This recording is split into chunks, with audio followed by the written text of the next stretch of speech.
Hello, so good evening everyone. Last lecture we have completed discussion about graphical questions related to the motion along straight line. मतलब condition क्या है, देखो according to state board हम जो topic यहाँ पे पढ़ रहे हैं फॉर सीईटी वो है मोशन इन ए प्लेन।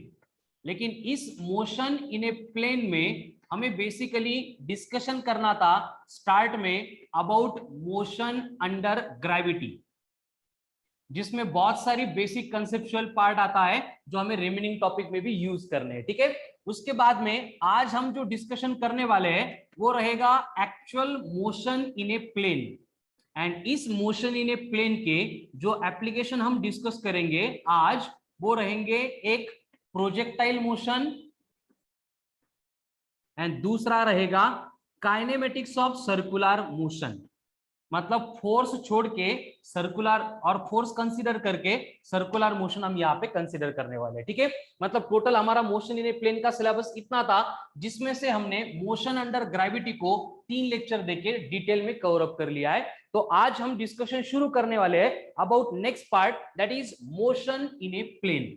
अब बेसिकली देखो यहाँ पे जो हम बात डिस्कस करने वाले हैं मोशन इन ए प्लेन में वो भी अगेन रिलेटेड टू काइनेमेटिक्स ही आती है। मतलब जैसे मोशन अंडर ग्रेविटी को डिस्कस करते टाइम हमने फोर्स को कंसीडर नहीं किया था, मोशन के जो इफेक्ट्स होते हैं डिस्प्लेसमेंट, वेलोसिटी एंड एक्सेलरेशन, उनके बारे में हम डिस्कस कर रहे थे। उसी तरह से अब यहाँ पे हम क्या करने वाले हैं, बेसिकली डिस्प्लेसमेंट, वेलोसिटी, एक्सेलरेशन, इनके बारे में डिस्कस करने वाले। लेकिन यहाँ पे एक स्लाइड चेंज आने वाला है कि जैसे मोशन अलोंग स्ट्रेट लाइन में हम सिर्फ और सिर्फ एक ही एक्सिस के अलोंग जो बॉडी मूव कर रही है उसके अबाउट डिस्कस करते थे, यहाँ पे वैसे नहीं होगा।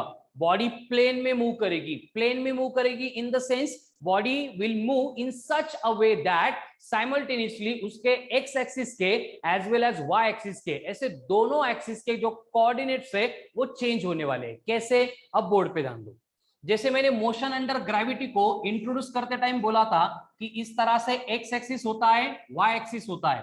तो जब भी हम मोशन अंडर ग्रेविटी पढ़ते थे तो बॉडी एक तो एक्स एक्सिस के अलोंग ट्रैवल करती थी, नहीं तो body along y axis travel करती थी।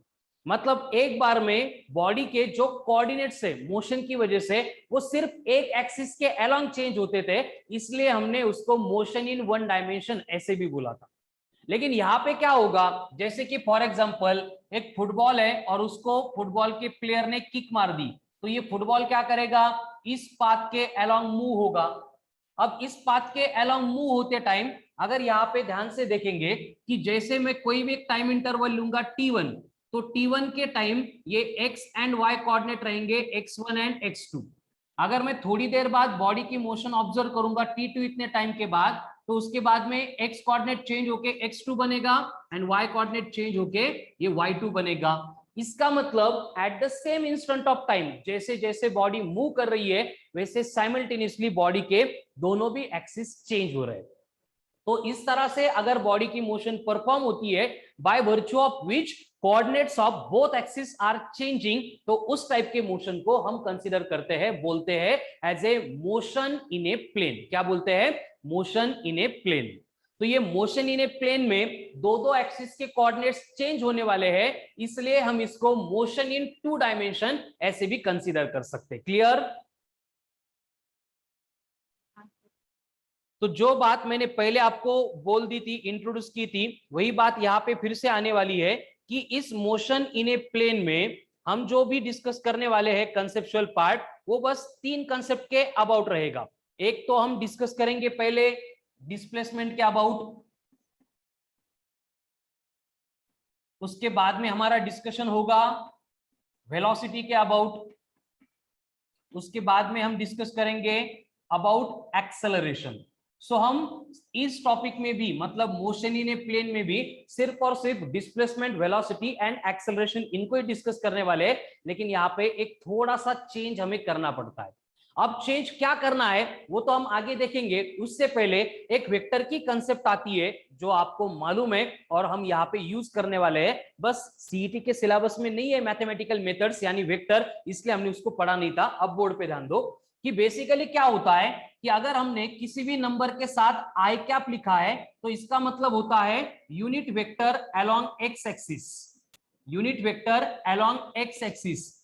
अगर वहां पे जे कैप लिखा है तो उसका मतलब होता है unit vector along y axis, and अगर के लिखा है तो उसका मतलब होता है unit vector along z axis.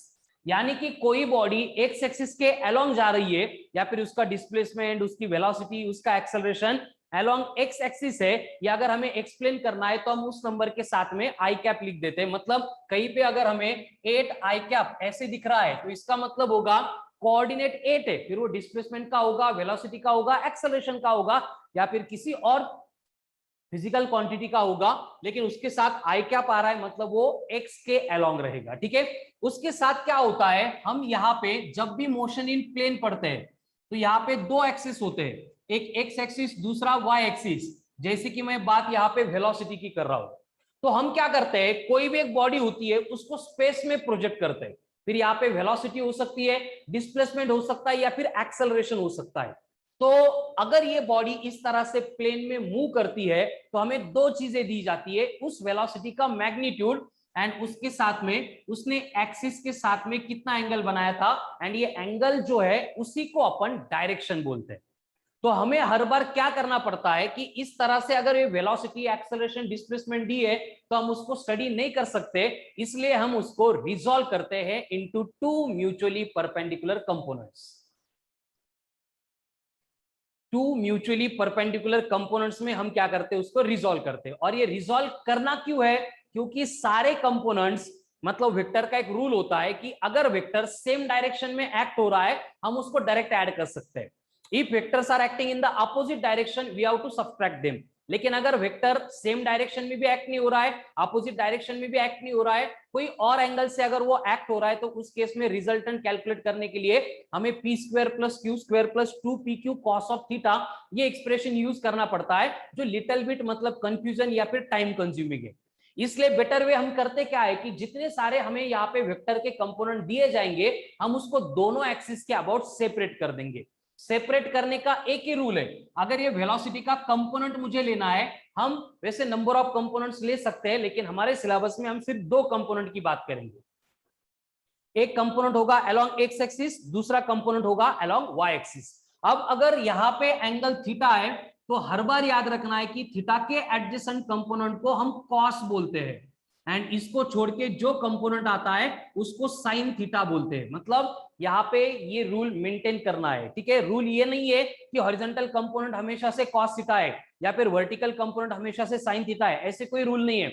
Rule क्या है, थीटा का एडजेसेंट कंपोनेंट कॉस थीटा है, एंड एडजेसेंट को छोड़ के जो बचता है फिर वो एक्स एक्सिस के अलोंग हो सकता है या वाई एक्सिस के अलोंग हो सकता है, वो साइन थीटा है। जैसे कि यहाँ पे फर्स्ट केस में मैंने एंगल थीटा एक्स एक्सिस के साथ में दिया था, दैट्स व्हाई एक्स एक्सिस के अलोंग की वेलोसिटी बन गई v cos थीटा।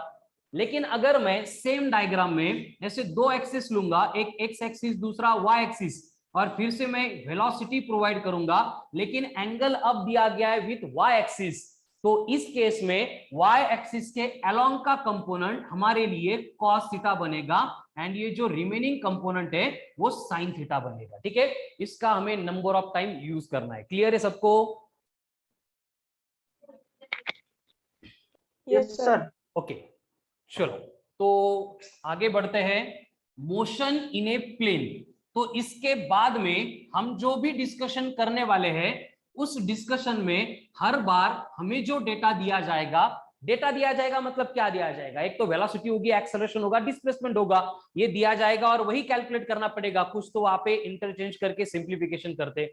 तो हमें हर बार क्या करना है कि जो प्लेन में मूव होने वाली बॉडी है उसके दो कंपोनेंट्स लेने हैं, एक एक्स एक्सिस के अलोंग, दूसरा वाई एक्सिस के अलोंग, एंड दोनों एक्सिस को सेपरेट ट्रीट करना है as a motion along straight line. Once again क्या बोला मैंने, मैं रिपीट करता हूं कि जो भी हमें वेलोसिटी, एक्सेलरेशन या फिर डिस्प्लेसमेंट वेक्टर क्वांटिटी दी जाएगी इन द प्लेन, उसको सिंप्लीफाई करने के लिए हमें क्या करना है, उसके कंपोनेंट्स लेने हैं। कैसे लेने हैं, जो मैं बात मैंने अभी बोली थी उसी के अकॉर्डिंग लेने हैं। और कंपोनेंट लेने के बाद हम एक्स एक्सिस को सेपरेट ट्रीट करेंगे। आज तक जो पढ़ा था पिछले 3 लेक्चर में मोशन अलोंग स्ट्रेट लाइन, वो उस एक्सिस को अप्लाई कर देंगे। दूसरे एक्सिस के कंपोनेंट आ गए, उसके अलोंग हम दूसरी मोशन अलोंग स्ट्रेट लाइन बना देंगे एंड दोनों को सेपरेट मोशन बोल के ट्रीट करके एट द एंड उनके रिजल्टेंट कैलकुलेट करेंगे। कैसे, कुछ एग्जांपल्स यहाँ पे मैं देता हूं, उसके बाद आपको क्लियर हो जाएगा। कि जैसे कि फॉर एग्जांपल हमने एक बार कंपोनेंट फाइंड कर लिए और एक्स एक्सिस के अलोंग बात करनी है, तो जो काइनेमेटिकल इक्वेशन अपन पहले पढ़ चुके हैं वही काइनेमेटिकल इक्वेशंस रहेंगे, लेकिन इस काइनेमेटिकल इक्वेशंस में हम जो भी डेटा कंसीडर करेंगे वो सिर्फ और सिर्फ एक्स एक्सिस के अलोंग का डेटा रहेगा। यानी Vx बनेगा ux plus ax into T. उसी तरह से सेकंड काइनेमेटिकल इक्वेशन Vx का स्क्वायर बनेगा ux का square plus twice of ax into x. जो लास्ट काइनेमेटिकल इक्वेशन है x इक्वल्स टू वो बनेगा ux into t plus half of ax into T का स्क्वायर। मतलब देखो चेंज कुछ भी नहीं हुआ है, काइनेमेटिकल इक्वेशंस वही है जो हम पहले पढ़ चुके हैं। v equals to u plus a t, v square equal to u square plus 2as, s equal to u t plus half a t square, उसमें कोई चेंज नहीं हुआ। बस हमने क्या किया, एक्स एक्सिस के अलोंग बात करनी थी, इसलिए टाइम को डायरेक्शन नहीं होती है, बाकी सारी डायरेक्शन जो है एक्स एक्सिस के अलोंग थी, इसलिए हमने हर एक क्वांटिटी के साथ एक्स एक्स एक्स लिख दिया। सेम पार्ट रिपीट होगा फॉर वाई एक्सिस। तो y एक्सिस के अलोंग अगर हमें बात करनी है तो उसके लिए काइनेमेटिकल इक्वेशन बनेगा vy is equals to uy plus ay into t. उसके बाद में नेक्स्ट इक्वेशन आएगा vy का स्क्वायर इक्वल्स टू uy का square plus 2ay into y। And displacement के लिए आएगा y equals to uy into t plus half of ay into T का स्क्वायर। दिख सिंपल रहा है आपको, ऐसे लग रहा होगा कि यार ये तो पहले ही पढ़ा था वही फिर से चालू है, लेकिन इसको ध्यान से देखो, इसका स्क्रीनशॉट एकदम स्टार मार्क करके रखो, क्योंकि इनका आगे हमें प्रोजेक्टाइल में भी and motion in a plane में भी बहुत ज्यादा यूज करना है। ठीक है, तो अब शुरू करते हैं discussion about motion in a plane. उसके लिए जो भी रिक्वायर्ड पार्ट था वो हमने यहाँ पे इंट्रोड्यूस कर लिया है, तो with the help of example आपको थोड़ा सा क्लियर हो जाएगा। अब देखो बेसिक जो फॉर्मूले है, डिस्प्लेसमेंट है, वेलोसिटी है, एक्सेलरेशन है, उसमें फिर एवरेज वेलोसिटी है, इंस्टेंटेनियस वेलोसिटी है, एवरेज एक्सेलरेशन है, इंस्टेंटेनियस एक्सेलरेशन है, वो पूरी बातें सिमिलर रहेगी जो अपन मोशन अलोंग स्ट्रेट लाइन में पढ़ चुके हैं। ठीक है, तो बेसिकली आपको एक एग्जांपल दिया है और एग्जांपल में आपको बोला है कि if a body is projected in the space, और उसको प्रोजेक्ट करते टाइम आपको बोला है कि उसको प्रोजेक्ट करते टाइम हमने वेलोसिटी दी थी 20 मीटर पर सेकंड, और ये वेलोसिटी जो है हमने प्रोवाइड की थी at an angle of 30 degree. उसके साथ बॉडी को जो एक्सेलरेशन है वो एक्स एक्सिस के अलोंग दिया ही नहीं था, मतलब हॉरिजॉन्टल डायरेक्शन में एक्सेलरेशन 0 है, एंड बॉडी का जो एक्सेलरेशन है हमें दिया है, सॉरी ये एक्स इक्वल टू 0 की कोई जरूरत नहीं है, एक्सेलरेशन जो है हमें दिया है ऐसे रैंडम डायरेक्शन में जिसकी वैल्यू है 2 मीटर पर सेकंड स्क्वायर, और इसका आपको बोला है वाई एक्सिस के साथ का एंगल 30 डिग्री है। ये क्वेश्चन है मोशन इन ए प्लेन का, कि इस तरह का डेटा दिया है कि एक्सेलरेशन है एज वेल एज वेलोसिटी है, लेकिन दोनों भी जो एक्ट हो रहा है वो किसी पर्टिकुलर एक्सिस के अलोंग नहीं है, वो रैंडम एक्ट हो रहा है, ऑब्लिक एंगल से एक्ट हो रहा है। और आपको बोला है कि अगर ऐसी सिचुएशन है तो आप फाइंड करो डिस्प्लेसमेंट को after time interval 2 second. 2 second के बाद में डिस्प्लेसमेंट कितना होगा ये आपको फाइंड करना है। ठीक है, उसके बाद में आपको बोला जा रहा है कि फाइंड वेलोसिटी आफ्टर 2 सेकंड। उसी टाइम इंटरवल पे मतलब 2 सेकंड के बाद में जो बॉडी हमने प्रोजेक्ट की थी उसकी वेलोसिटी कितनी होगी ये भी हमें कैलकुलेट करना है। ठीक है, तो एकदम सिंपल प्रोसेस है, जो मोशन अलोंग स्ट्रेट लाइन में कर रहे थे वही यहाँ पे करना है। उससे पहले मुझे इस मोशन को सिंप्लीफाई करना पड़ेगा। जैसे कि पहले वेलोसिटी है उसका अगर कंपोनेंट लेना है अलोंग एक्स एक्सिस, तो कंपोनेंट कौन होगा, थीटा का एडजेसेंट है मतलब v cos थीटा होगा। यहाँ पे v दिया है हमें 20, cos ऑफ 30 होता है रूट ऑफ 3/2, यानी ये आ गई 10√3 मीटर पर सेकंड। ये कौन है, v cos थीटा, इसको मैं ux भी बोल सकता हूं, मतलब initial velocity along x axis से। उसी तरह से अगर मुझे uy कैलकुलेट करनी है, अगर cos थीटा x के अलोंग आ गया तो y के अलोंग कौन आएगा, v sin थीटा, जो बनेगा 20 इंटू साइन 30, साइन 30 1/2 है, यानी ये आ गया 10। तो मैं यहां पे लिख सकता हूं uy कितना है, ये है u sin theta, that is equals to 10 metre per second. यानी मैंने वेलोसिटी के दोनों कंपोनेंट्स फाइंड कर लिए। Same process I will apply for acceleration also. So in case of acceleration, here angle is given with y-axis. That's why the adjacent component now will become a cos of theta. So here a along y will be a cos of theta. Provided value of a is 2 and given angle is 30 degrees. That's why cos of 30 will be there. Again cos 30 will be root 3/2. तो 2 cancel हो जाएंगे. You will get acceleration along y axis as root 3 metre per second का square. In same way, if you have to find the acceleration along x axis, now अगर cos theta यहाँ पे आ गया तो x के along का जो component होगा that will be a sin theta. So ax will become a sin theta. That's why here a is 2, sin 30 is 1/2, 2 will get cancelled and acceleration along y axis, sorry, x axis will be 1 meter per second का square. Clear है?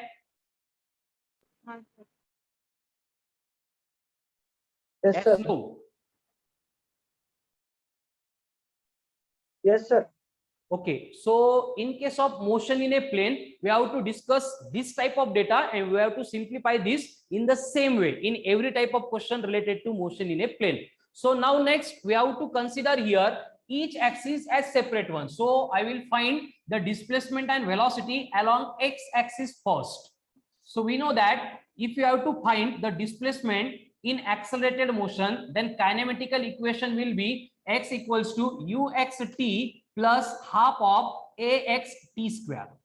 So put their values. Here we have calculated first of all ux as 10 root 3, but root 3 is 1.73. So 1.73 into 10 will become 17.3. We can consider it as a 17 into, here time is given 2, so it will become 17 into 2 plus 1/2 into, here value of ax is 1, so it will become 1 into 2 square, that will be 4. It means the displacement along x axis will be 17 into 2 will be 34 plus 2 means 36 meter. This will be the displacement of the body after time interval of 2 seconds. In same way, I can find the velocity of the body after 2 seconds along x axis. For that purpose, I will use kinematical equation Vx equals to ux plus ax into t. But here again ux is 17, ax is 1, 1 into 2 is 2, so velocity will become 19 meter per second. Clear? Yes sir. So in next part I have to apply the same conditions for y-axis also. So along y-axis again displacement is given by y is equals to uyt plus half of ay into t square. So here uy is 10, 10 into 2 means 20 plus ay is root 3, root 3 into 4 upon 2, मतलब ये बनेगा 34, 3.4. कैसे? देखो ay is root 3, root 3 का मतलब 1.7, 1.7 into 2 that will be 3.4. It means ये displacement along y-axis will be 23.4 meter. Again I have to find the velocity along y-axis. So for velocity I will use same kinematical equation. So it will become Vy equals to uy plus ay into t. So अगर values put करेंगे तो Vy will become uy.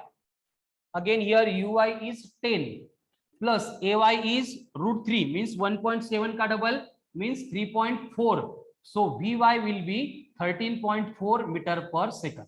So here I have velocity and displacement along x-axis as well as y-axis after 2 seconds. है clear सबको?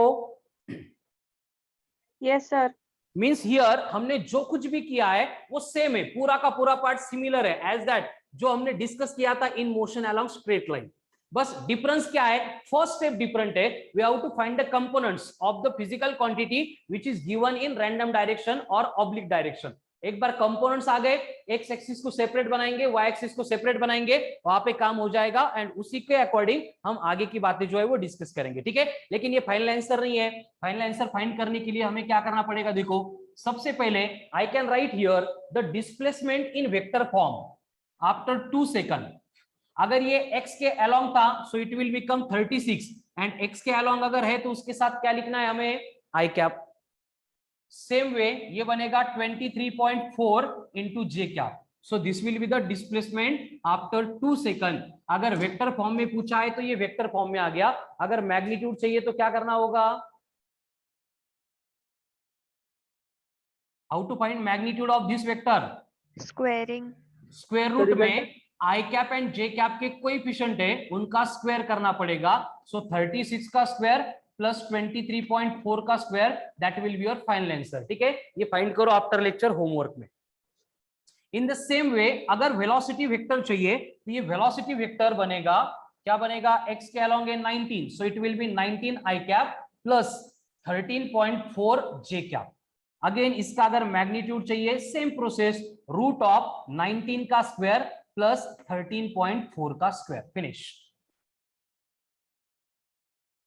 Means what, देखो एक ही example मैंने लिया है, वहां पे पूरा पार्ट क्लियर हो रहा है, इसको समझ लो कि in case of motion in a plane हम बस जो स्टार्ट की इनिशियल स्टेप होती है कंपोनेंट्स फाइंड करने की वही एक एक्स्ट्रा कर रहे हैं, बाकी ये तो पूरा मोशन अलोंग स्ट्रेट लाइन ही है।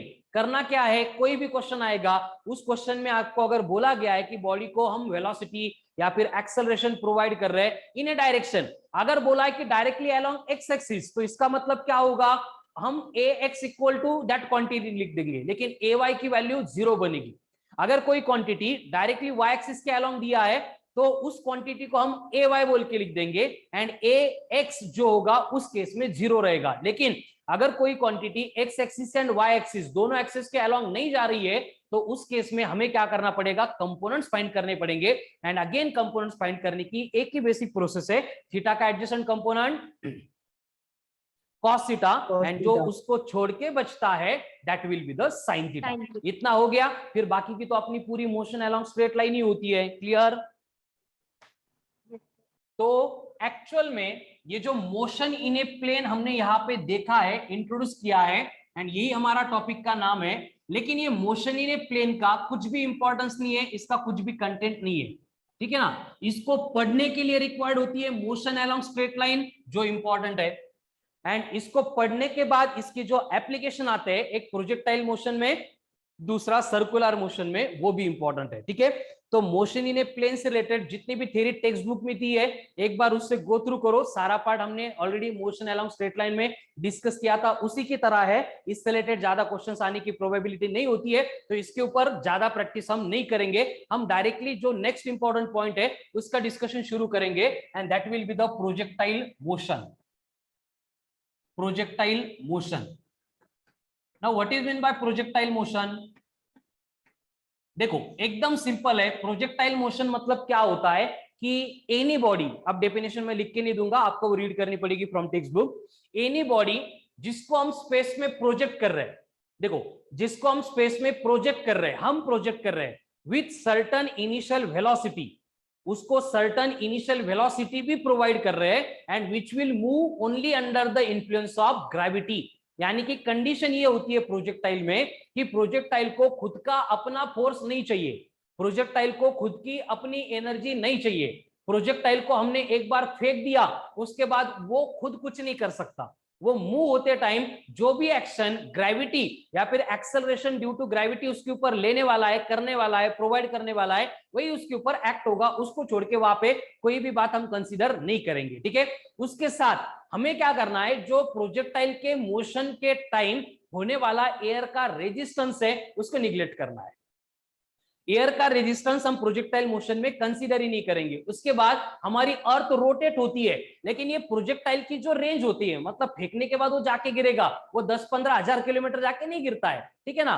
Max to max 20 metre, 30 metre, 40 metre, 100, 200 metre. अगर बुलेट जैसा एग्जाम्पल है तो वो और 600 मीटर, 800 मीटर, इतने डिस्टेंस तक वो जाके गिरने वाला है। इसलिए अर्थ के रोटेशन का इफेक्ट एंड उसके बाद में अर्थ के कर्वेचर का इफेक्ट हम कंसीडर नहीं करते, तो इसको अपन बोलते हैं प्रोजेक्टाइल, ठीक है। तो जब भी प्रोजेक्टाइल हम स्पेस में प्रोजेक्ट करते हैं, तो जिस पॉइंट से हमने प्रोजेक्टाइल को प्रोजेक्ट किया था उसको हम हमेशा से ओरिजिन लेते हैं, और उसके रिस्पेक्ट में बाकी कोऑर्डिनेट्स, बाकी जो भी मोशन रिलेटेड पार्ट्स होंगे हम उसको कैलकुलेट करते हैं, ठीक है। तो अब कंडीशन क्या होती है कि जिस पॉइंट से हम प्रोजेक्टाइल को प्रोजेक्ट करते हैं वो बनता है point of projection, point of projection. उसके बाद में जिस वेलोसिटी से हमने प्रोजेक्टाइल को प्रोजेक्ट किया था वो बनती है वेलोसिटी ऑफ प्रोजेक्शन। देन जिस एंगल से हमने प्रोजेक्टाइल को प्रोजेक्ट किया था वो बनता है एंगल ऑफ प्रोजेक्शन। उसके बाद में जो पाथ फॉलो करता है प्रोजेक्टाइल इन द स्पेस उसको बोला जाता है trajectory of the projectile. Then जो maximum horizontal distance projectile cover करता है ऑन ग्राउंड उसको बोला जाता है range of the projectile. Then जो मैक्सिमम हाइट प्रोजेक्टाइल अपने मोशन के अलोंग कवर करता है, कितनी हाइट तक वो जा रहा है, वो बनती है मैक्सिमम हाइट। जितने टाइम के लिए ये प्रोजेक्टाइल हवा में था, स्पेस में था, वो बनता है उसका टाइम, यानी कौन सा टाइम, टाइम ऑफ फ्लाइट। तो प्रोजेक्टाइल रिलेटेड बस आपको इतनी ही टर्मिनोलॉजी समझनी है एंड इनसे रिलेटेड जो फॉर्मूले होंगे उनको याद करना है। तो अब होगा क्या, देखो ये ओरिजिन है, इसी को अपन पॉइंट ऑफ प्रोजेक्शन बोल रहे हैं। तो इस पॉइंट ऑफ प्रोजेक्शन से अगर प्रोजेक्टाइल को प्रोजेक्ट किया तो ये प्रोजेक्टाइल क्या करेगा, इस तरह से पैराबोलिक पाथ फॉलो करके इस पॉइंट के ऊपर आके गिर जाएगा। जहां से प्रोजेक्ट किया था उसको बोलते हैं ओ, जो मैक्सिमम हाइट उसने अटेंड की थी वो बन जाएगा ए, एंड जिस पॉइंट पे वो ग्राउंड पे आके गिर गया वो बन गया बी। तो यहां पे O बन गया पॉइंट ऑफ प्रोजेक्शन। इसको प्रोजेक्ट करते टाइम हमने जो भी वेलोसिटी दी थी वो बन गई वेलोसिटी ऑफ प्रोजेक्शन।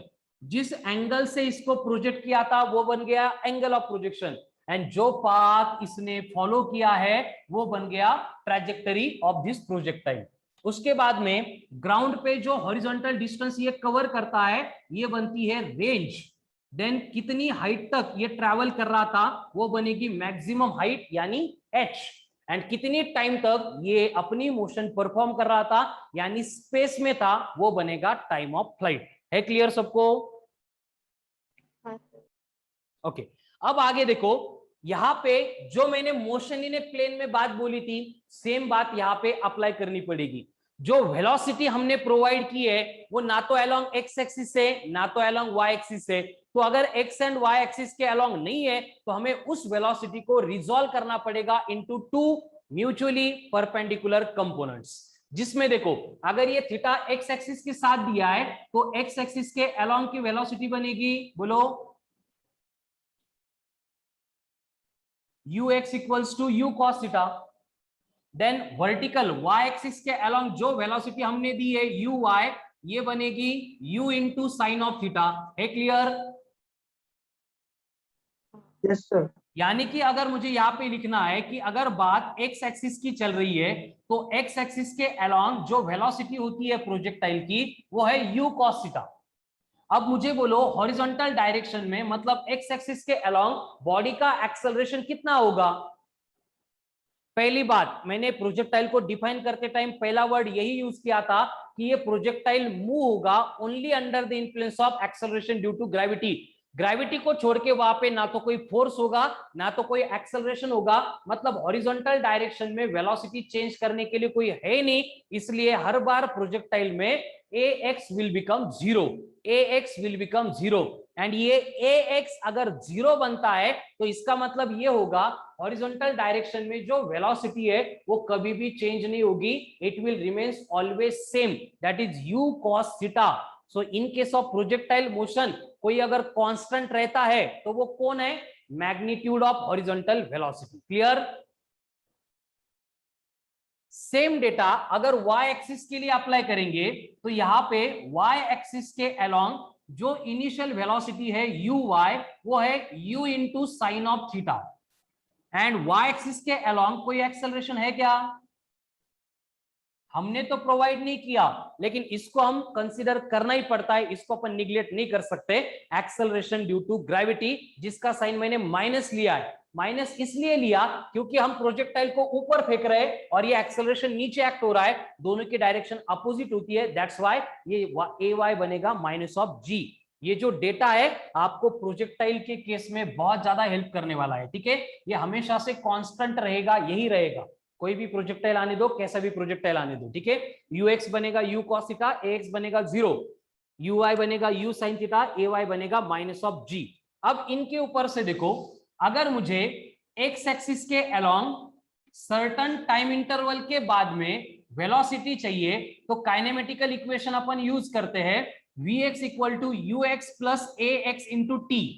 लेकिन यहाँ पे हमने इतने बड़े अक्षरों में लिखा है कि x अगर 0 है, इसका मतलब vx बनेगा ux जो रहेगा u cos ऑफ थीटा, यानी कि प्रोजेक्टाइल मोशन में horizontal component of velocity at the point of projection पे, इंटरमीडिएट किसी भी पॉइंट पे, मैक्सिमम हाइट पे और दूसरे पॉइंट पे, या फिर स्ट्राइकिंग द ग्राउंड के पॉइंट पे, वो सेम रहेगी। और कितनी रहेगी? u cos theta. उसके बाद में अगर मुझे एक्स एक्सिस के अलोंग कोई भी अगर डिस्प्लेसमेंट कैलकुलेट करना है तो उसके लिए हमें क्या करना पड़ेगा? Speed into time. तो स्पीड तो कांस्टेंट है, इसलिए हर बार एक्स एक्सिस के अलोंग डिस्प्लेसमेंट बनेगा u cos theta into T. Clear? Same data अगर अपन y एक्सिस के लिए कैलकुलेट करेंगे तो for y axis same expression अगर अप्लाई करेंगे तो vy बनेगा uy plus ay into T. But यहां पे vy is equals to uy की वैल्यू है u साइन थीटा, ay मतलब माइनस ऑफ g, तो ये बनेगा माइनस ऑफ gt। यानी वर्टिकल डायरेक्शन में किसी भी टाइम इंटरवल के बाद अगर हमें वेलोसिटी कैलकुलेट करनी है तो उसके लिए फॉर्मूला बना u sine theta minus of gt। उसी तरह से अगर वर्टिकल डायरेक्शन में कहीं पे भी डिस्प्लेसमेंट कैलकुलेट करना है तो फॉर्मूला होगा u sine theta T minus half of gt का स्क्वायर। कहां से आ रहा है ये? ut plus half eighty square, उसको ही मैंने वैल्यू पुट करके लिखा है। तो ये 1 2 3 4 चार इक्वेशन ऐसे है, प्रोजेक्टाइल के ऊपर का कोई भी क्वेश्चन अगर आ गया तो आपको ये चारों इक्वेशन ही सॉल्व करके देते हैं। क्लियर? तो हम क्या करते हैं, इन चारों इक्वेशन का यूज करते हैं, एंड ये चारों इक्वेशन में यहाँ पे जो कंडीशन हमने देखी थी वन बाय वन वो पुट करते हैं, एंड वो पुट करने के बाद हमें कुछ इक्वेशंस मिलते हैं। जैसे कि पहले मैं यहाँ पे लिखूंगा इक्वेशन ऑफ ट्रैजेक्टरी, जो पाथ यहाँ पे प्रोजेक्टाइल ने फॉलो किया है उसके पाथ का मतलब ट्रैजेक्टरी का जो इक्वेशन होता है वो रहेगा y is equals to x tan theta minus G X square upon 2u square cos square theta. ये होता है equation of trajectory of the path of projectile. y equals to x tan theta minus G X square upon 2u square cos square theta. ठीक है, उसके बाद में अगर हमें यहां पे टाइम ऑफ फ्लाइट चाहिए, टाइम ऑफ फ्लाइट जिसको अपन बोलते हैं कैपिटल टी, तो ये t इज इक्वल्स टू, इसका फॉर्मूला होता है 2u sine theta upon G. And इसके साथ में अगर हमें टाइम ऑफ एसेंट या फिर टाइम ऑफ डिसेंट चाहिए तो इसका मतलब होता है t/2। अब ये टाइम ऑफ एसेंट का मतलब प्रोजेक्टाइल प्रोजेक्ट करने के बाद मैक्सिमम हाइट तक जाने के लिए उसको कितना टाइम लगा था, वो बना टाइम ऑफ एसेंट। उसके बाद में टाइम ऑफ डिसेंट मतलब प्रोजेक्टाइल को मैक्सिमम हाइट से ग्राउंड के ऊपर आने के लिए कितना टाइम लगा था, वो बनेगा टाइम ऑफ डिसेंट। ये जो है टोटल टाइम के हाफ होता है, आधा होता है। उसके बाद में हम कैलकुलेट करते हैं हॉरिजॉन्टल रेंज, और रेंज के लिए ये फॉर्मूला होता है u square sign 2 theta divided by g। Range के लिए फॉर्मूला होता है u square sign 2 theta upon g, and उसके बाद में प्रोजेक्टाइल ने जो मैक्सिमम हाइट अटेन की थी उसके लिए फॉर्मूला होता है h equals to u square sine square theta upon twice of g। तो प्रोजेक्टाइल के बारे में जितना कुछ है वो सारा बोर्ड के ऊपर है, ठीक है। ये फॉर्मूले आपको किसी भी कंडीशन में लर्न करने पड़ेंगे, इसको कोई एक्सक्यूज नहीं है। आपको अगर प्रोजेक्टाइल से रिलेटेड क्वेश्चन आ रहा है तो डायरेक्टली डेटा इसमें पुट करके हमें सिंप्लीफाई करके सॉल्व करना है, ठीक है। चलो इसका एक स्क्रीनशॉट ले लो और बाद में अच्छे से इसके नोट्स बनाने हैं। है क्लियर सबको? Yes sir. चलो तो ये प्रोजेक्टाइल तो हो गया, उसके बेसिक इक्वेशंस मालूम हो गए। अब इससे रिलेटेड कुछ और इंपॉर्टेंट बातें हैं जो इतनी ज्यादा इंपॉर्टेंट सीईटी के लिए तो नहीं है, लेकिन फिर भी है रिलेटेड, तो हम इसको इन शॉर्ट डिस्कस कर लेते हैं जितना मैक्सिमम पॉसिबल है उतना। अब यहाँ पे प्रोजेक्टाइल के पाथ के अलोंग अगर देखेंगे तो होता क्या है, देखो जहां पे मैक्सिमम हाइट आती है हमें मालूम है नॉर्मली, जैसे मैंने ये चौक है, ये अगर मैंने ऊपर फेंका तो एक मैक्सिमम हाइट पे जाता है फिर नीचे आता है। ऐसे क्यों हो रहा है? मैंने फेंकने के बाद इसको इनिशियल वेलोसिटी दी थी, फिर ये ऊपर जा रहा है, लेकिन एक्सेलरेशन डाउनवर्ड एक्ट होता है, इसलिए इसकी वेलोसिटी कम हो रही है। एक पर्टिकुलर हाइट पे जाने के बाद इसकी वेलोसिटी 0 बनती है, इसलिए ये रुकता है एंड फिर नीचे गिरता है। प्रोजेक्टाइल में भी वही होगा, जो हाईएस्ट पॉइंट था इसके और ऊपर प्रोजेक्टाइल नहीं जा रहा है, क्योंकि इसका जो वेलोसिटी का वर्टिकल कंपोनेंट है यहां पे आके 0 बन गया हाईएस्ट पॉइंट पे। कहां पे? हाईएस्ट पॉइंट पे, ठीक है। जो vertical component of the velocity है यानी u साइन थीटा है वो 0 बनता है, ठीक है। लेकिन यहाँ पे जो वर्टिकल की जगह पे हॉरिजॉन्टल कंपोनेंट है u cos थीटा, ये तो कभी चेंज नहीं होगा, इसलिए प्रोजेक्टाइल इसके बाद भी हॉरिजॉन्टल डायरेक्शन में बढ़ता रहता है। मतलब हम लिख सकते हैं कि हाईएस्ट पॉइंट पे u साइन थीटा 0 बनेगा, लेकिन u cos थीटा जो है वो नॉन जीरो रहेगा। इसका मतलब वेलोसिटी एट हाईएस्ट पॉइंट जो है वो equal to u cos of theta रहेगी। क्लियर? एंड इसके ऊपर से हम लिख सकते हैं कि kinetic energy at highest point जो है वो होती है E into cos square theta, and जो पोटेंशियल एनर्जी होती है हाईएस्ट पॉइंट पे ये होती है E into sine square theta. ये एक्सप्रेशन याद करो। प्रोजेक्टाइल के पाथ के अलोंग हाईएस्ट पॉइंट पे काइनेटिक एनर्जी जो है वो बनती है E cos square theta, where E का मतलब क्या होगा? E का मतलब होगा kinetic energy at the time of projection of the projectile. उसको प्रोजेक्ट करते टाइम जितनी एनर्जी हमने प्रोवाइड की थी वो एनर्जी E है, theta is the angle of projection है। तो हाईएस्ट पॉइंट पे काइनेटिक एनर्जी अगर पूछी जा रही है, वेरियस केस में हमें थीटा दिया जाएगा, वो पुट करके हम काइनेटिक या फिर पोटेंशियल एनर्जी कैलकुलेट कर सकते हैं, ठीक है।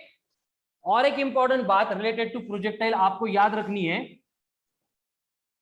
कि प्रोजेक्टाइल की जो रेंज है वो मैक्सिमम होगी अगर वहां पे एंगल ऑफ प्रोजेक्शन 45 डिग्री होगा। तो सेम वे ये प्रोजेक्टाइल की केस में अगर हमने दो प्रोजेक्टाइल फेंके हैं, इनिशियल वेलोसिटी सेम है लेकिन उनके एंगल ऑफ प्रोजेक्शन डिफरेंट है, तो उस केस में उनकी जो रेंज होती है R1 that will become equals to R2 for complementary angles, for complementary angles.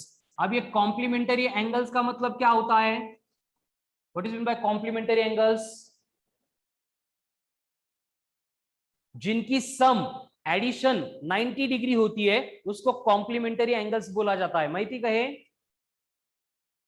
Yes sir. Very good.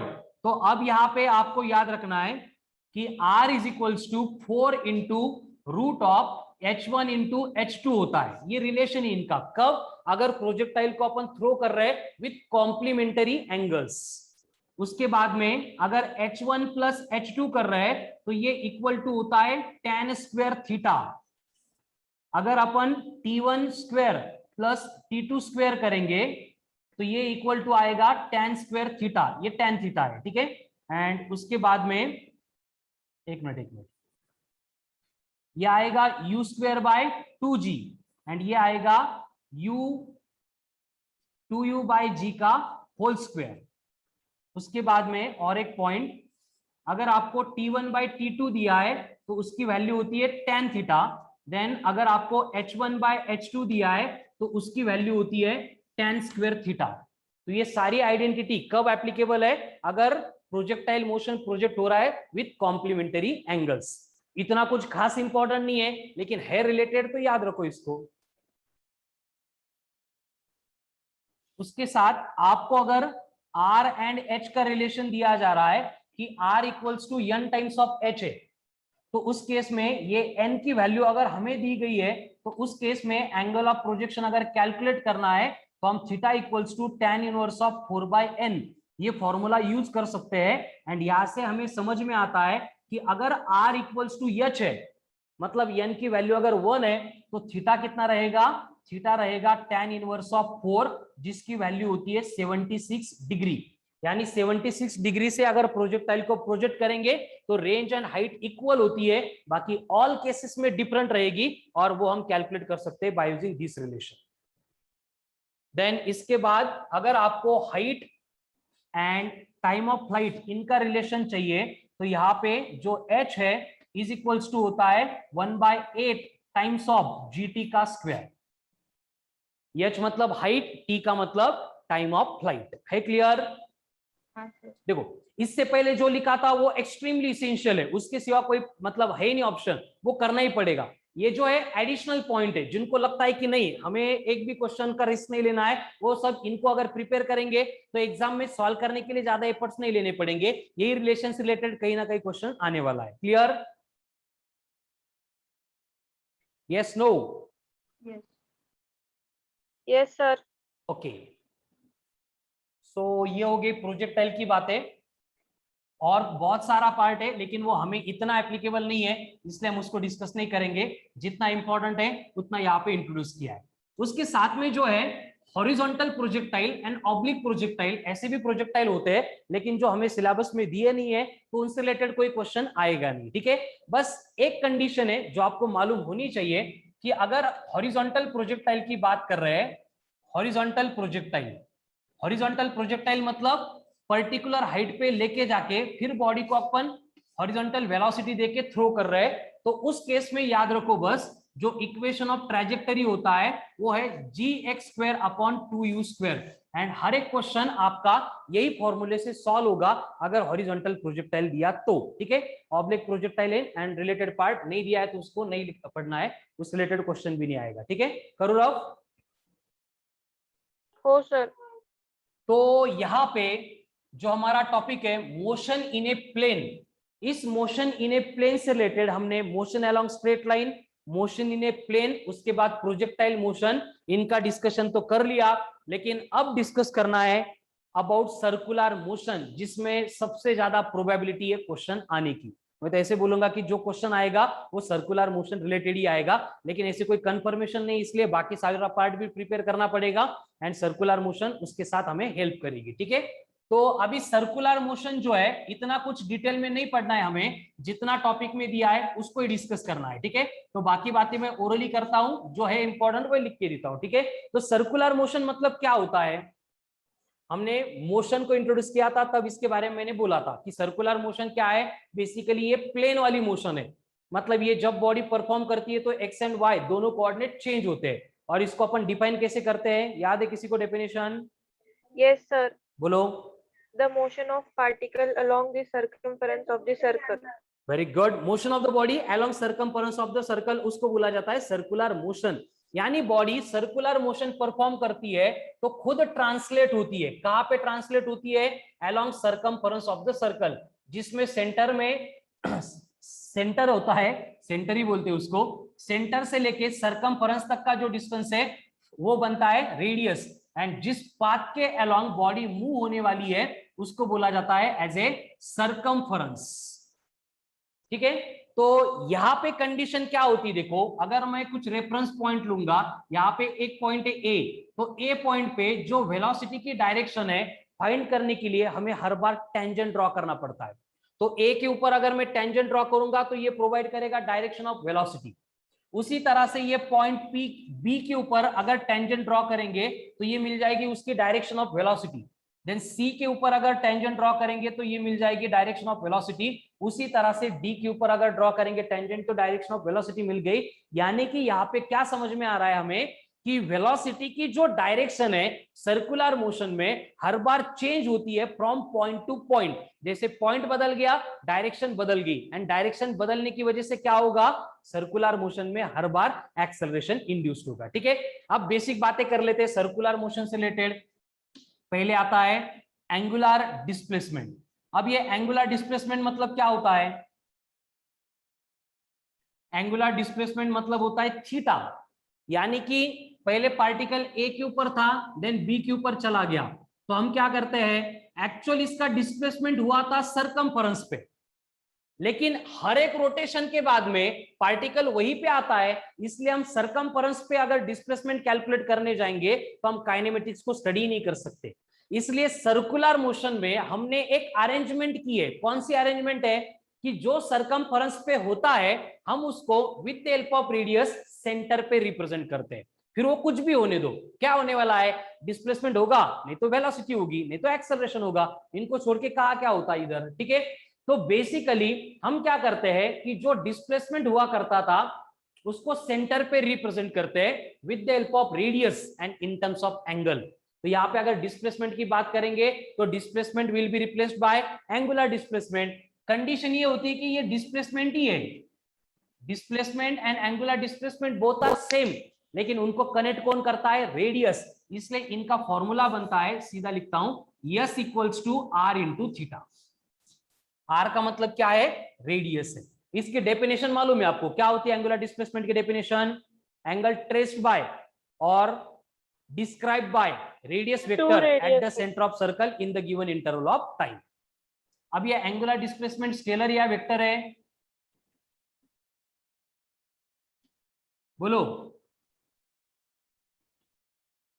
ये वेक्टर है। अगर इनफाइनाइटेसिमली स्मॉल है, बहुत ज्यादा स्मॉल है तो वेक्टर है, लेकिन अगर ये फाइनाइट है जो अपन प्रैक्टिकल कंसीडर करते हैं तो ये स्केलर है। ऐसा क्यों, क्योंकि वो वेक्टर के जो लॉज ऑफ अलजेब्रा है उसको फॉलो नहीं करता है। ठीक है, उसके बाद में नेक्स्ट पॉइंट आता है इसका यूनिट। एंगुलर डिस्प्लेसमेंट का यूनिट होगा, ऐसा यूनिट होगा रेडियन। इसको कोई डायमेंशन नहीं होते। वेक्टर की जो डायरेक्शन है it is given by right hand thumb rule. क्या बोलता है राइट हैंड थंब रूल, कि अगर imagine the axis of rotation is to be held in your right hand, हम अगर हमारे राइट हैंड में एक्स ऑफ रोटेशन पकड़ लेंगे, हमारा थंब अगर एक्स ऑफ रोटेशन के अलोंग होगा, फिंगर अगर सर्कुलर मोशन की डायरेक्शन शो करेंगे तो thumb will represent direction of,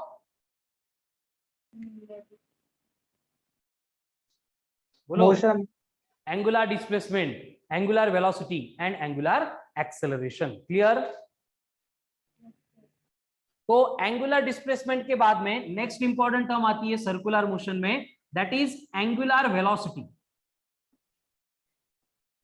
अब ये जो एंगुलर वेलोसिटी है इसका नोटेशन होता है ओमेगा। अब ये angular velocity denoted by omega है, इसका फॉर्मूला होता है angular velocity is equals to displacement पर यूनिट टाइम। एकदम बेसिक फॉर्मूला है, लेकिन अगर अपन एक रिवॉल्यूशन की बात कर रहे हैं तो एंगुलर डिस्प्लेसमेंट एक चक्कर में होता है 2 पाई, लगने वाला टाइम मतलब होता है पीरियोडिक टाइम, तो इसका फॉर्मूला बनता है 2 पाई बाई टी।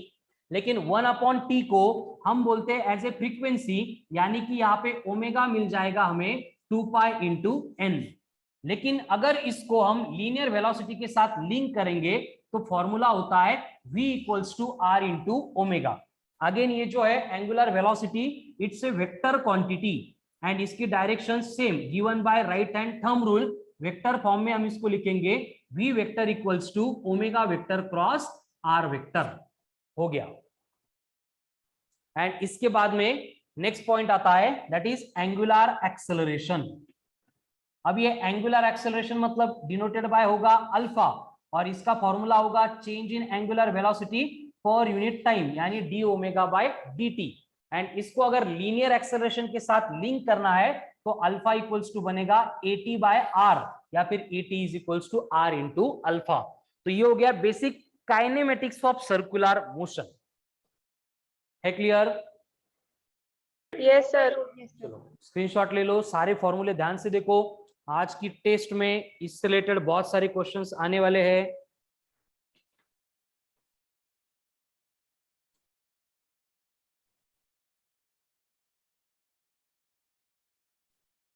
अब सर्कुलर मोशन में हमें कुछ नंबर ऑफ टर्म्स है जिनको रिपीटेडली यूज करना पड़ता है, जैसे पीरियड, और उसको अपन पीरियोडिक टाइम भी बोलते हैं। क्या होता है periodic time? Time required to complete one चक्कर, One revolution. and that is given by t is equals to 2 pi r upon v, where 2 pi r is the circumference, v is the speed या फिर velocity. Then उसके बाद में आती है frequency. क्या होता है फ्रीक्वेंसी का मतलब? Number of revolutions completed per unit time. It is given by n equals to 1 upon t, या फिर ऊपर के फॉर्मूले से कैलकुलेट करना है तो ये बनेगा v अपॉन 2 पाई r। तो आपको याद रखना है कि omega equals to 2 pi by T, ये फॉर्मूला बहुत इंपॉर्टेंट है, जिसमें आपको अगर पीरियोडिक टाइम मालूम है, दिया है, तो हम कैलकुलेट कर सकते हैं ओमेगा। जैसे कि प्रॉब्लम्स आते हैं रिलेटेड टू क्लॉक। क्लॉक के 3 हैंड होते हैं। पहले आता है सेकंड हैंड, और सेकंड हैंड में उसका पीरियोडिक टाइम होता है 60 सेकंड, मतलब उसको एक चक्कर कंप्लीट करने के लिए कितना टाइम लगता है? 60 सेकंड। मालूम है तो ठीक है, नहीं मालूम है तो लिख लो। तो इसलिए इसकी ओमेगा, सेकंड हैंड की ओमेगा बनेगी 2 पाई बाय 60 यानी पाई बाय 30 रेडियन पर सेकंड। अगर बात मिनट हैंड की कर रहे हैं तो उसका पीरियोडिक टाइम होता है 60 मिनट यानी 1 आवर, यानी कि 60 इंटू 60 सेकंड। तो उसके लिए ओमेगा होता है पाई बाय 30, ये बनेगा रेडियन पर मिनट, यानी कि पाई बाय 662 यानी 1800 रेडियन पर सेकंड। सेम वे अगर आवर्स हैंड के लिए पीरियोडिक टाइम चाहिए तो वो होता है, कितना होता है? 12 आवर्स।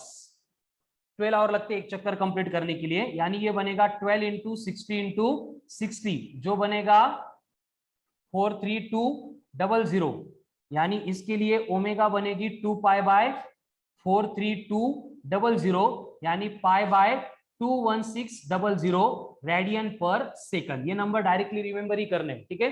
इंसुलेटेड क्वेश्चन आया तो ये सॉल्व करते नहीं बैठेंगे। अगर बात अर्थ की कर रहे हैं तो अर्थ के लगते हैं 24 घंटे, यानी पीरियोडिक टाइम बनेगा 24 इंटू 60 इंटू 60, उसके अकॉर्डिंग फिर ओमेगा हम कैलकुलेट कर सकते हैं, ठीक है?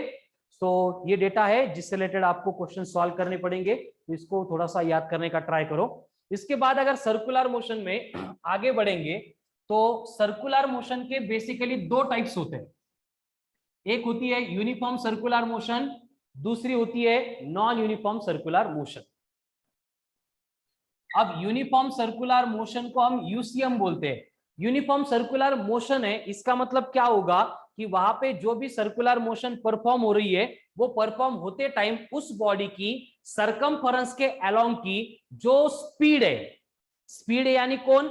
वेलोसिटी का मैग्नीट्यूड है, वो कांस्टेंट रहेगा। देखो वेलोसिटी हम कांस्टेंट नहीं रख सकते, क्यों?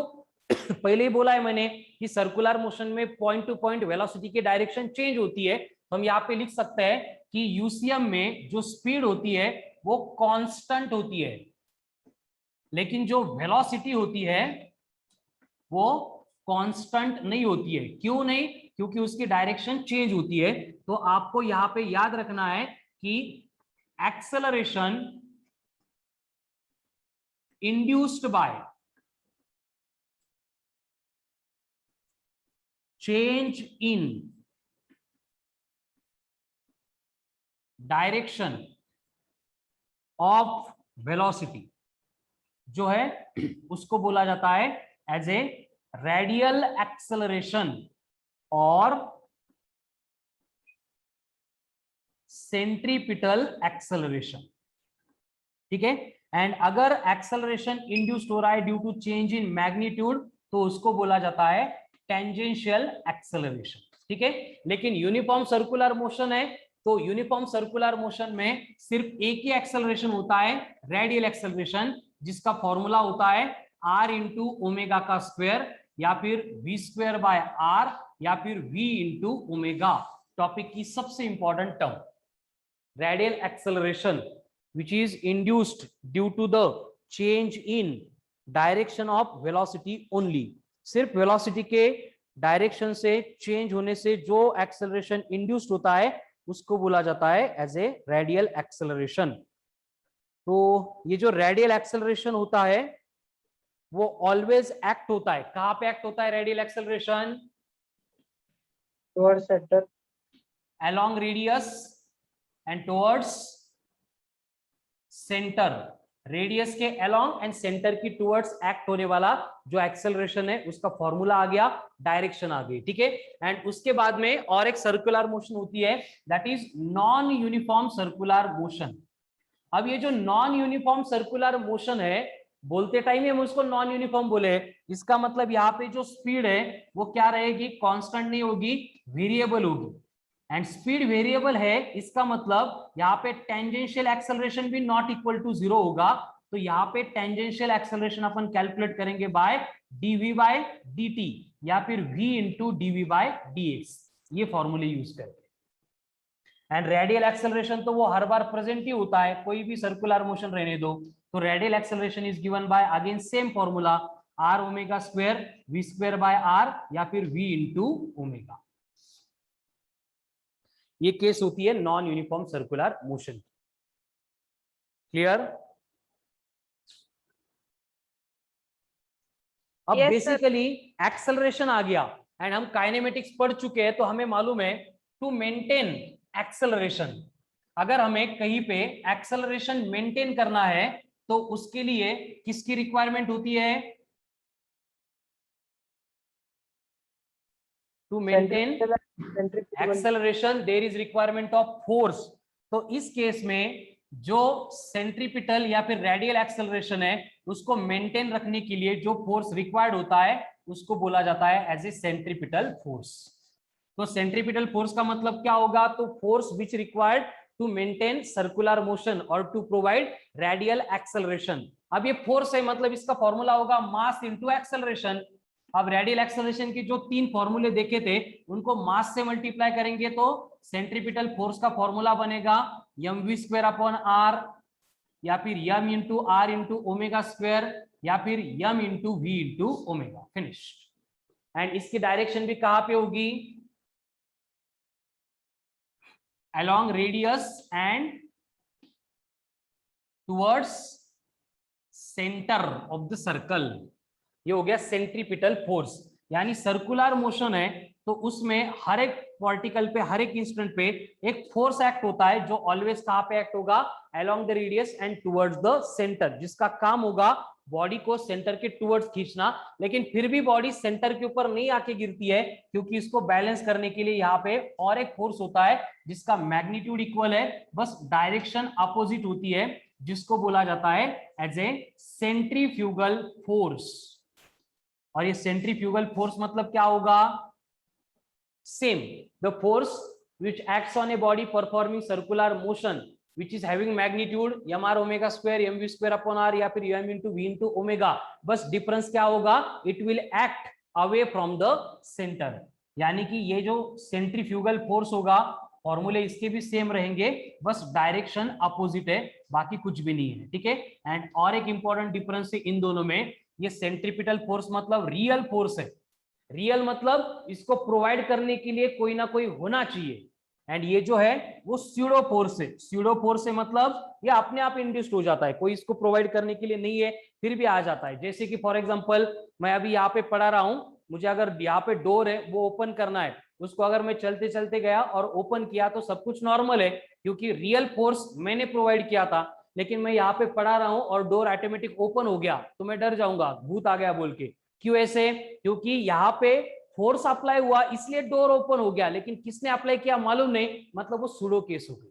तो उसी तरह से ये सेंट्रीफ्यूगल फोर्स होता है। जैसे हम बस में बैठे, बस टर्न ले रही है और टर्न लेते टाइम जो पैसेंजर है वो आउटवर्ड पुश एक्सपीरियंस करते हैं, लेकिन उनको ढकेला किसने, अगर मुड़ के देखेंगे कंडक्टर भी नहीं होता है, कोई पैसेंजर भी नहीं होता है, कौन है हम फाइंड ही नहीं कर सकते।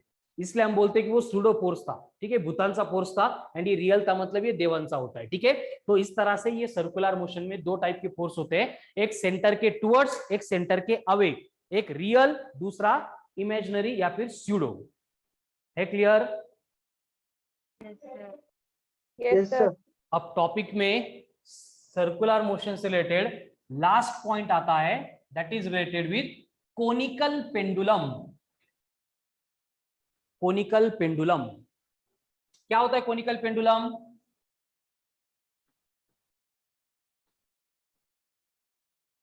यस कोनिकल पेंडुलम मतलब क्या होता है? देखो, conical pendulum is a simple pendulum, कुछ अलग बात नहीं है। सिंपल पेंडुलम आपको मालूम है, एक रिजिड सपोर्ट है, उसको स्ट्रिंग है, नीचे से टाई कर दिया, इधर खींच दिया, छोड़ दिया, इस पाथ के अलोंग मूव होगा, वो सिंपल पेंडुलम बनता है। लेकिन अगर हम इस सिंपल पेंडुलम को ऐसे पाथ पे नहीं मूव कराएंगे, उसको ऐसे गोल घुमाएंगे, मतलब क्या बनेगा? Conical pendulum is a simple pendulum which is provided with such a motion that bob describes horizontal circle and string describes cone is called as conical pendulum। यानी कि ऐसा एक रिजिड सपोर्ट है, स्ट्रिंग है, बॉब कनेक्ट किया है, और हम इसको क्या कर रहे हैं, ऐसे ये सर्कुलर पाथ में घुमा रहे हैं इस तरह से। तो ये जो स्ट्रक्चर यहाँ पे दिख रहा है, इसको बोला जाता है कोनिकल पेंडुलम। अगर यहाँ पे ये कोनिकल पेंडुलम की स्ट्रिंग की लेंथ यल है, इसकी हाइट यहाँ पे h है, यहाँ पे बनने वाला सेमी वर्टिकल एंगल थीटा है। कोई भी एक रेफरेंस पोजीशन अगर हम लेंगे यहाँ पे, जैसे मैंने यहाँ पे लिया है मास है बॉब का m, तो इसका जो वेट होगा mg, it will act in vertically downward direction. लेकिन फिर भी बॉब नीचे नहीं गिरेगा, क्योंकि ये स्ट्रिंग में जो टेंशन होगा ये उसको बैलेंस करने का ट्राई करेगा। तो यहाँ पे अगर हम वर्टिकल ऐसे ड्रॉ करेंगे तो ये एंगल थीटा है, तो ये भी एंगल थीटा बनेगा, तो थीटा का एडजेसेंट है, इसलिए ये टी कॉस थीटा बनेगा, जिसका काम होगा वेट को बैलेंस करना। तो T into cos theta will become equals to M G. उसके साथ यहाँ पे दूसरा कंपोनेंट अगर हम लेंगे टी साइन थीटा, ये क्या करेगा? सर्कुलर मोशन को रिक्वायर्ड जो भी सेंट्रीपिटल फोर्स होता है उसको प्रोवाइड करेगा, यानी T sine theta will become equals to m into V square upon R, where m is the mass of bob, v is the what is v? linear velocity,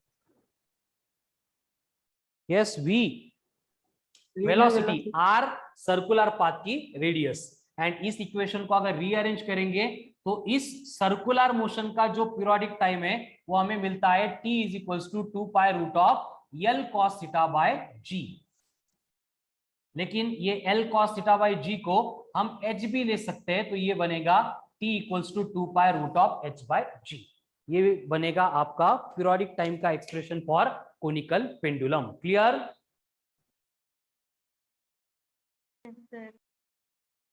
Yes, no?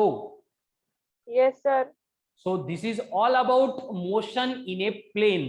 आज का content ऐसे लगेगा आपको कि बहुत fast हुआ है, fast नहीं है, बस वहां पे कंसेप्चुअल इंट्रोडक्शन कुछ नहीं था, सीधा कंसेप्ट उस रिलेटेड फॉर्मूले दिए थे, इसलिए वो सारा पार्ट हमने आज कवर अप कर लिया है। ठीक है, तो सेम शेड्यूल होगा, आपको ग्रुप पे ऐप के ऊपर वर्कशीट मिलेगी, projectile circular motion in a plane से रिलेटेड वो सॉल्व करनी है।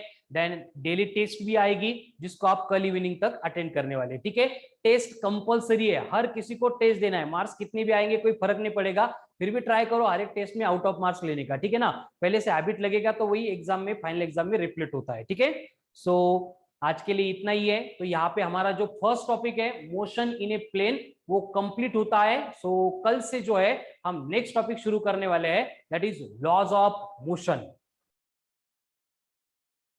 Laws of motion. Thank you. Have a nice day.